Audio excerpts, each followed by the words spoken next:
Hello, online learners. Endocrine system number 3. And we are looking now at the glands that are stimulated by the pituitary, hypothalamus, pituitary, and then we have our other glands. So when I left you last, we were just about to start the thyroid gland. The thyroid gland it's a beautiful gland because the feedback loop is very lovely negative feedback loop.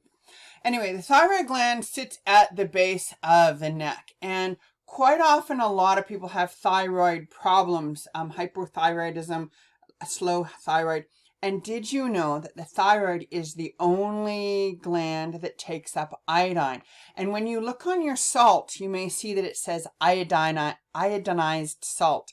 And this is good. So you don't need that fancy Himalayan salt because the basic box of salt has iodine in it. And because since we don't eat enough stuff from the earth, we don't get enough iodine. And when that happens, we can't form our thyroid hormones. Okay, so if we go back to the beginning, hypothalamus releases thyroid releasing hormone, which then causes the pituitary, anterior pituitary, for thyroid stimulating hormone.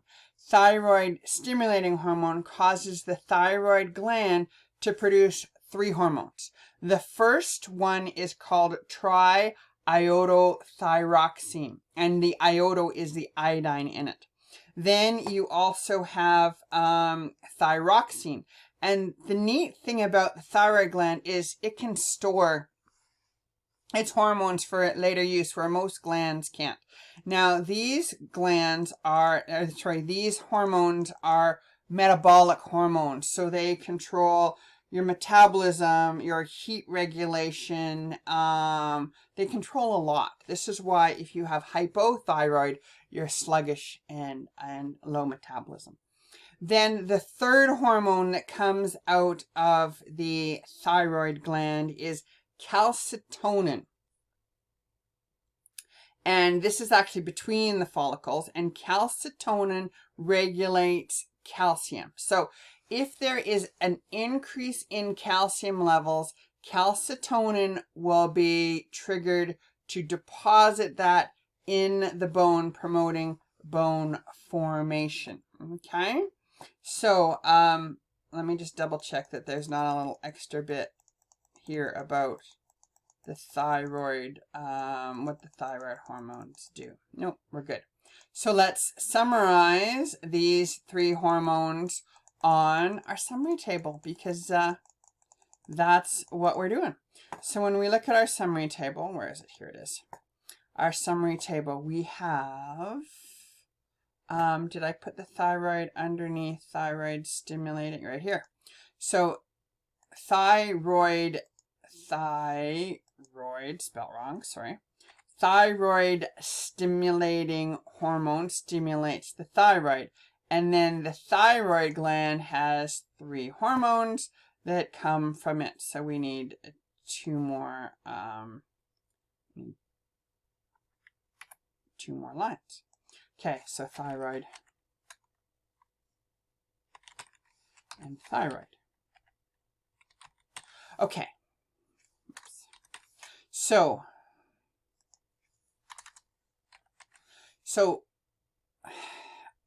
thyroid stimulating hormone. Okay. So the first one is T3, triiodothyroid, and it reacts on body cells to help with metabolism. And it does a little more, but that's metabolism.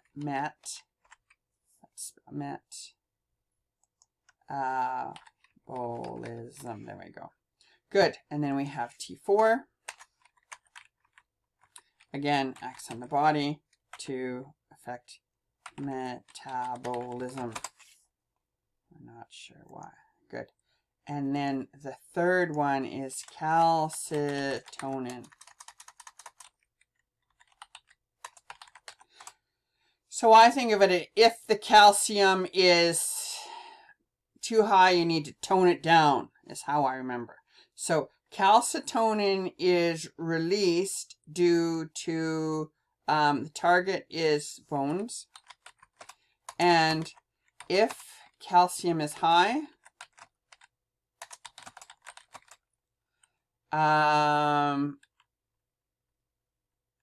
it will be stored in the bones. Okay, so calcitonin is a hormone helps storing calcium. Good. Now calcium, I'm sure that's not a oh, it is. Look at that, calcitonin. Now when we look at calcitonin, I'm going to put another what's the word I want, hormone that works with calcium, and we're going to talk about the parathyroid hormone. So we're gonna, oops, I don't want that there, I want it here.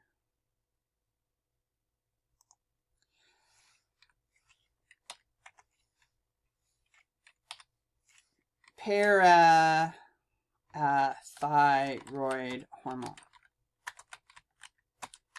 Now, parathyroid is the name of the gland, and it releases parathyroid hormone. Okay, so let's look at what that says. Back to your textbook. So when we look at calcium, it's very well regulated. As you know, we need calcium for your muscles, your bones, nerves. There is a gland located inside, or the thyroid around it, hence the word para. There's 4 parathyroids. The parathyroids will secrete parathyroid hormone in response to low levels of calcium. So it will increase the level of calcium.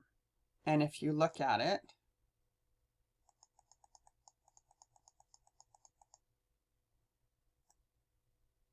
parathyroid hormone, let me just move this over a smidgen more. Parathyroid hormone is the main hormone in the body used to maintain normal levels of calcium. Nerve function, bone function, muscle function, blood clotting, membrane permeability, all, and the function of certain enzymes all depend on adequate levels of calcium. Parathyroid influences bones, kidneys, and intestines because it will tell the kidneys to not secrete as much, and it will tell the intestines to not secrete so much. Okay, summary. So parathyroid hormone, the target is bones, kidneys, and intestines.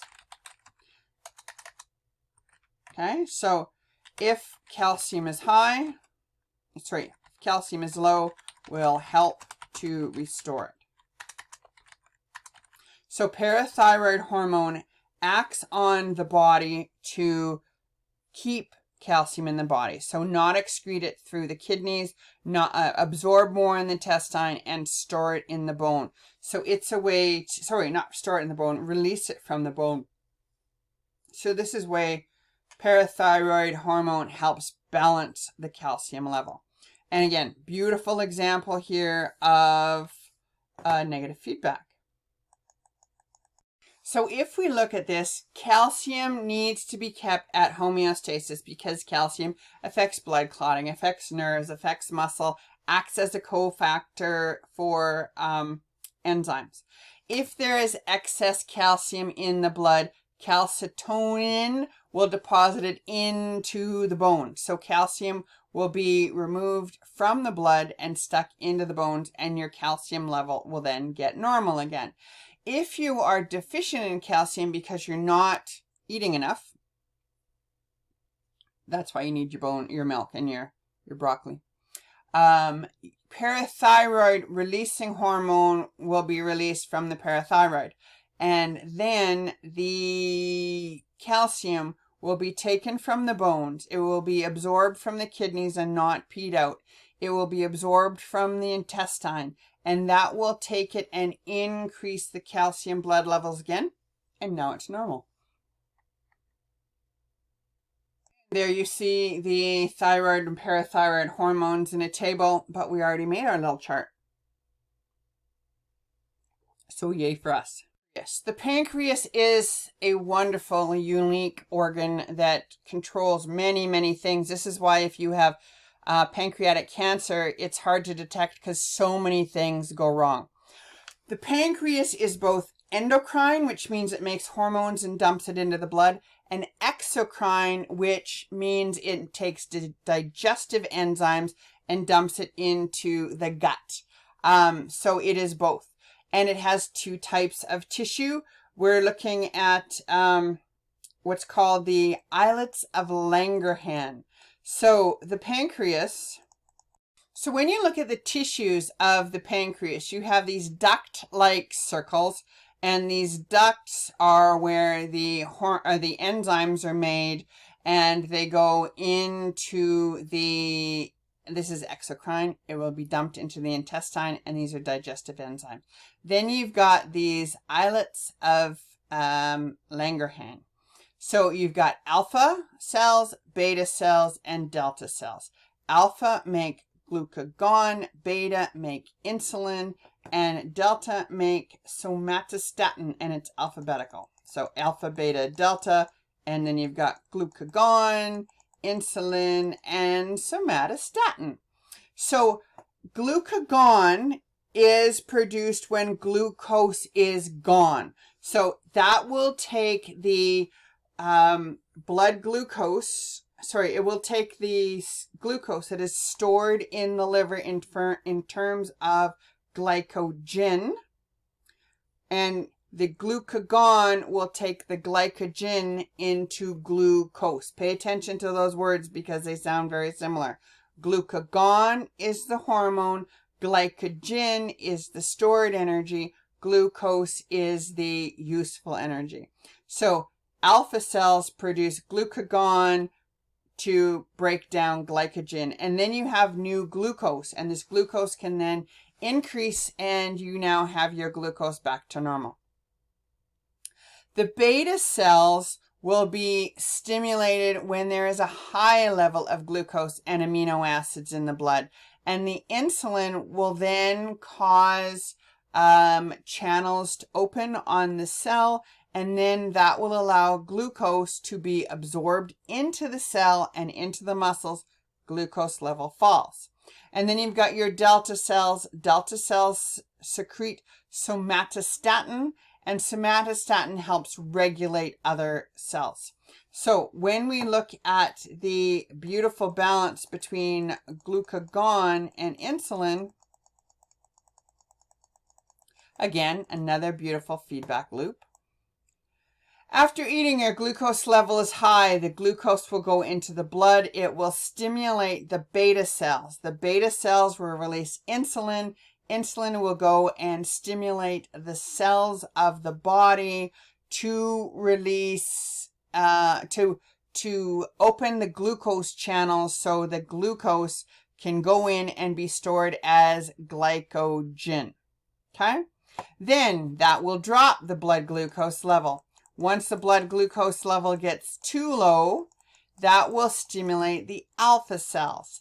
The alpha cells will then release glucagon, which goes into the bloodstream, act on the liver, and glucagon will convert glycogen into glucose. Let's go and put this in our summary table. So let's go right down to the bottom. So our first thing is our hormone. Let's add another table because we have 3. I'm going to shut this off because this is being weird. Okay, so I got my pancreas in there. Notice the pancreas doesn't have an E at the end. It's just pancreas. And the alpha cells produce glucagon. Beta produces insulin, and delta somatostatin. Okay, so glucagon will act on the liver and it will release, it causes the breakdown of glycogen to glucose, raising blood glucose. Okay, good. Glycogen, why is that not reacting? Glycogen, my fingers spelled wrong. Okay, insulin acts on the liver, fat cells, and muscles, and it will increase the uptake of glucose into the cells, decreasing blood glucose. Okay, good. And the last one is somatostatin. It acts on body cell, it's kind of vague, body cells, and let's just leave it various right now because there's a lot of things it does. Okay, so that's the pancreas. Notice that the pancreas is stimulated by glucose levels. It doesn't have any pituitary influence. It's all about glucose levels. Okay, the textbook talks a little bit about diabetes mellitus and how there are two types of diabetes, first type and second type. One, and it has to do with the insulin receptors. One is not enough insulin being made, and the second is your receptors wear down.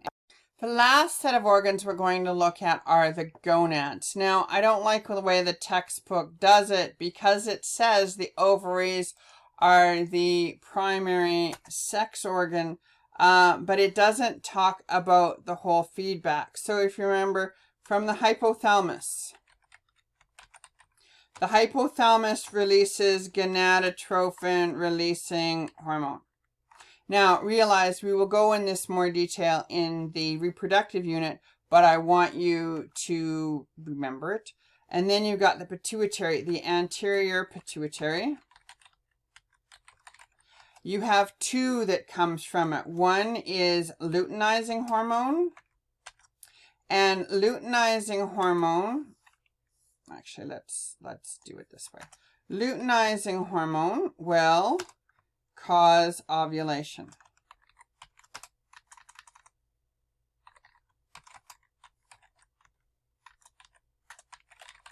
And then after there's ovulation, you end up with this part called the corpus luteum, which then produces progesterone.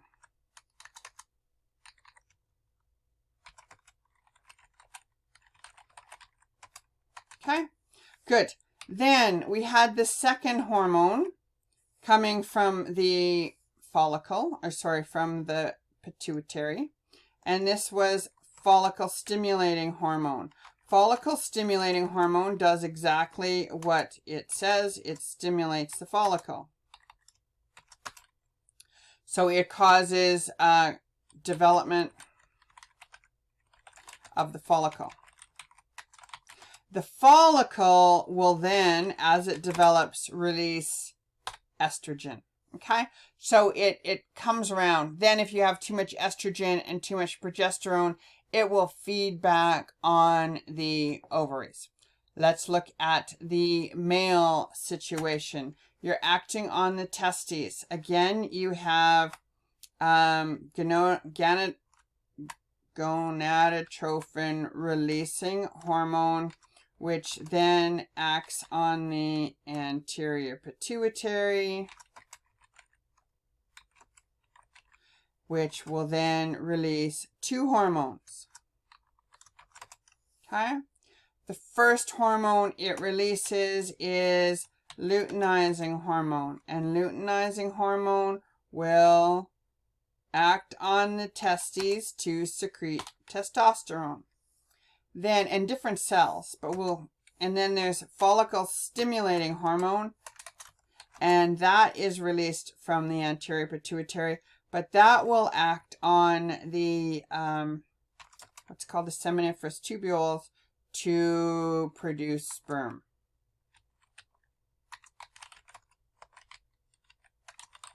Okay, so then it's summarized. Go ahead and transfer those over to your summary table.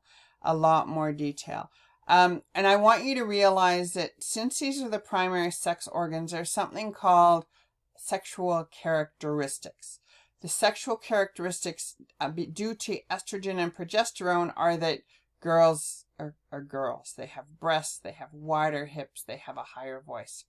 Testosterone is the main male hormone, and it produces, think of manly men. So hairy bodies, wide shoulders, and deep voices. As I say, we'll go into much more detail into this when we go to, when we look at the reproductive center.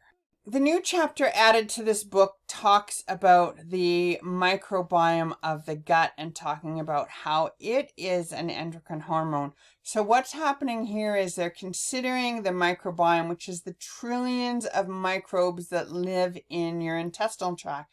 And they, depending on what kind you're growing, will release hormones into your bloodstream. And these hormones will affect the working of your body. So it's interesting. I haven't quite looked into this in too much detail, but I think I'm going to have my gut analyzed because I'm curious as to see what's in my microbiome. It's very new happening stuff, and it's also a guy in the University of Calgary is looking at it. So this is more just for interest that your microbiome is affecting stress hormones, it's affecting your immune function, and it can also be affecting your appetite and your metabolism. Okay, that was, we got to go back and finish this last bit of our chapter here. So, did we talk about, we did somewhere. Somewhere here we talked about gonadotropin releasing hormone and luteinizing hormone. There we go. Luteinizing hormone, yeah, good enough. Acts on the ovary. Let's just put estrogen and progesterone. And those both act on different tissue and do different things. So, female characteristics. Ovulation. And also, to go into more detail, preparing the uterus. So the preparation of the uterine lining is controlled by estrogen and progesterone. With testosterone, testosterone doesn't cause maturity of the sperm. Luteinizing or follicle stimulating hormone does. But the testes will act on the body cells, and it will create what's called secondary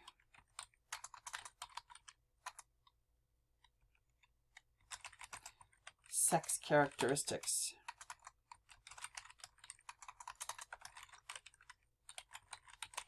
Okay, that is a brutal amount of information. So take time, go through. I know it's summarized. I'm not sure how you can organize and learn this. I find it easier if I go organ by organ. Also pay attention to the stuff at the end of the textbook because you've got your key terms, you've got some more information. Yeah, go over these questions. This unit is brutal, or this chapter is brutal because of all those hormones.